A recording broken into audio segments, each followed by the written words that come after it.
Wanna live good, you gotta work for it. Everything I gotta have to work for it. Wanna live good, you gotta work for it. Work for it, work for it. Hey, I'm Creed with Defiant Fit. I just finished up 4 sets of lat pull downs, cable lat pull downs, and that's what this particular lesson is going to be on, of course. I like to do these quick reviews, and then once I get the editing going on the actual exercise, you'll get more details. So we're using kind of a fairly standard lat pull down bar where the bend is. Typically right about here is where my hand is, so my thumb is just on the outside edge of the bend. I'll be honest with you, I know very few people that need to grip way out here. Some folks are going to need to grip in here. And as we get rolling, I'll explain this in greater detail, but when you pull down, the ideal situation is you're obviously pulling with the lat muscles, right? It's easy to accidentally pull with the arms. Try to use your hands as hooks. Don't death grip it. As soon as you grip it super tight, you're going to engage your forearms and biceps, and then the lats are going to take a little vacation. Just try to hook onto the bar, ideally with as much pressure right about here on your hand as opposed to here. Here's going to be hard on you. Here's going to allow you to engage the lats better.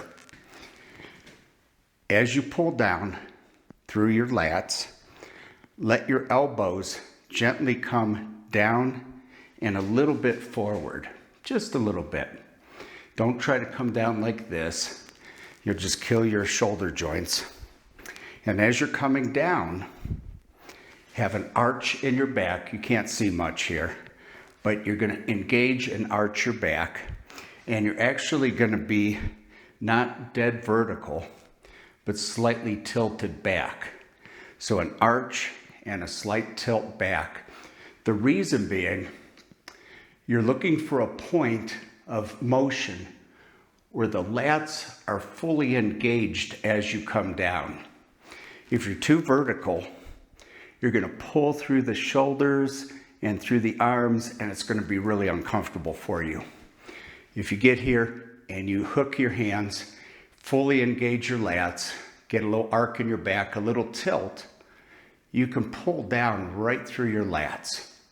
Typically, you're going to be coming to somewhere around chin level. I really don't think you have to come down to the chest like some folks do. To me, that just causes more stress in the back of the shoulder. That's going to be a personal call. And that gives you a pretty good idea. Typically, the bar is actually going to be about 2 inches in front of your chin. So you'll engage and you come down slightly in front of your chin. And that'll give you the tilt and the arc and the nice open back that you need to really engage the lat muscles. And I guess one last thing to think about is as you go up, and I tried to zoom in on this, and you'll see this in just a minute after the editing. There's 2 things you can do. You either go up about 90% extension, so you keep the lats under tension and you don't lose that, okay? Or you can experiment with going and allowing them to wrap up, still keeping tension on them, and then you kind of do a semi 2-part motion where you squeeze them and then pull down through them. But you have to keep the lats engaged. Don't go up and let them relax, because then when you start to engage again, you're going to end up using your shoulders and arms. When I do these, I am doing a lighter, heavier series. So I'll do a light set, a couple minutes later do a heavier set, go back to a light set, and then a heavier set. Why? When I was younger, all I cared about was lifting really huge weights and getting as big and strong as I could. And it sort of worked, but it beat the crap out of me. And you come in with a mindset into the gym every day, I gotta go bigger, I gotta go heavier, I gotta get more weight up. You'll do that for a while, maybe even for a couple decades. I did. But at some point, your body will throb so bad that you'll hate it. And so my training nowadays is to work the muscles really hard. Essentially, this thing called metabolic stress, you're taking them to failure, temporary failure, each set. And so what I found is when I do the lighter set, boy, I can really keep a very clean motion and form and just punish those muscles. And I try to do a 2 to 3 second movement, pause, 2 to 3 second movement, squeeze hard with the lats at the bottom. And that's true whether I'm on the lighter weight or the heavier weight. Now, while we're at it, heavy and light, what is that?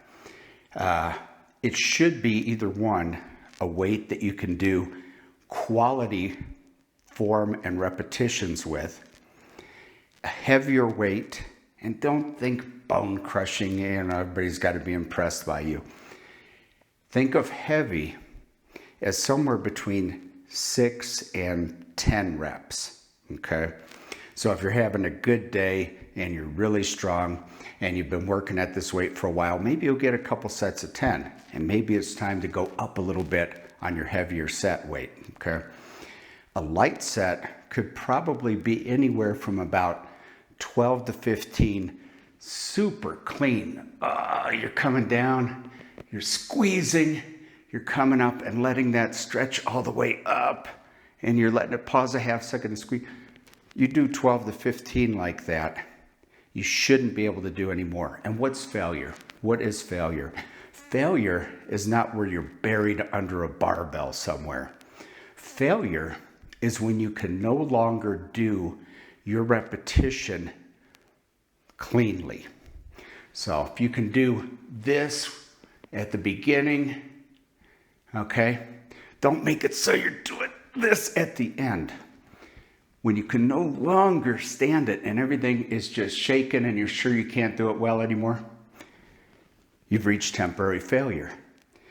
Give yourself a minute or 2 or 3, depends on the studies and how hard you're working. I tried the 60-second and I tried the 90-second. And when you're going to true failure using clean reps, you want probably 3 minutes on a big compound exercise, chest, back, shoulders, legs, and probably more like 2 minutes on something like a tricep or a bicep or calves or something like that. You'll get a feel for what your body can do. You're not cheating. You're allowing that muscle group to recover enough to do it again. And now we'll go ahead and get into the exercise. So let's talk about our form, our motion, and the muscle group that we're focusing on. Yeah, of course we're focusing on the lats. Now I've got to tell you some secrets. I used to just tear my shoulders to pieces on these pull downs, and when I wasn't tearing up my shoulders, the inner forearm area, the part where you're bending right there, the interior part of your forearm, used to get so sore on these things that I just couldn't stand to do them. And a lot of that had to do with being way too vertical when I was in my position. And so what I do now is I get an arch in the back and I tilt back a little bit here. And it doesn't have to be a huge amount, but you're looking for a position with your back, with your tilt, where you feel the lats load the most.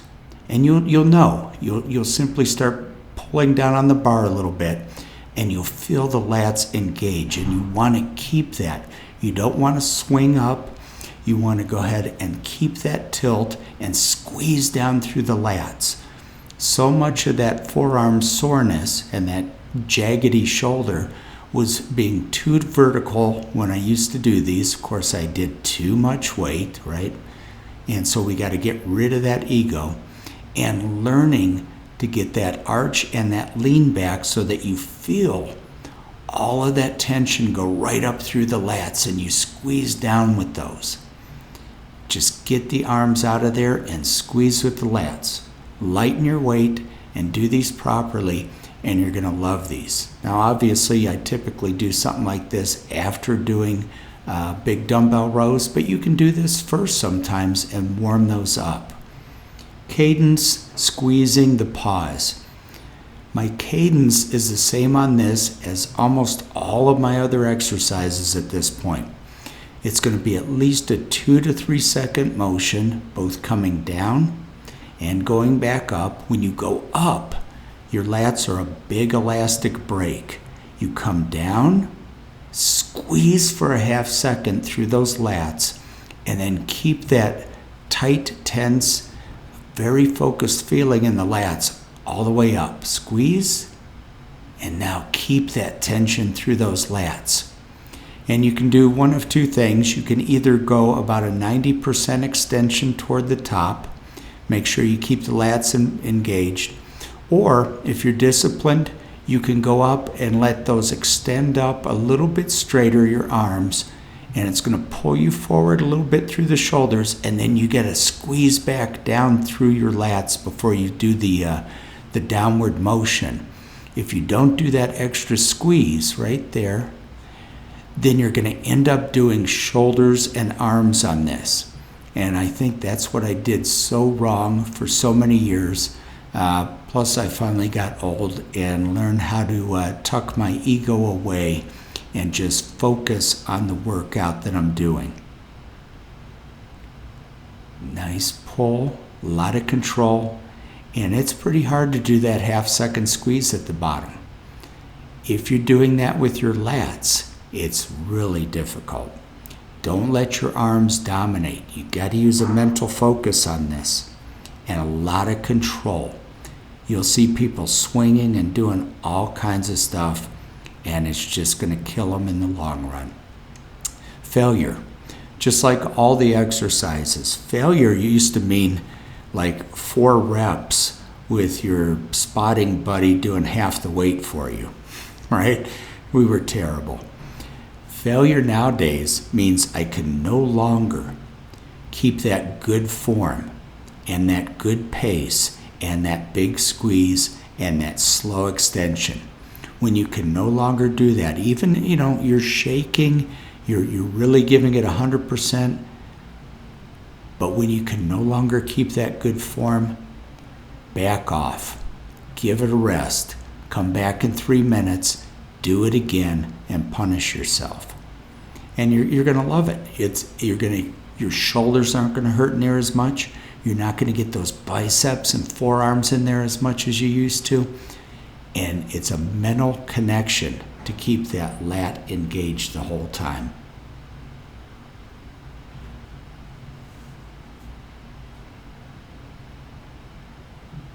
I'm in my feelings, I want it, I'ma go get it. I'm popping, no popping pillies, I'm spicy like a hot chili.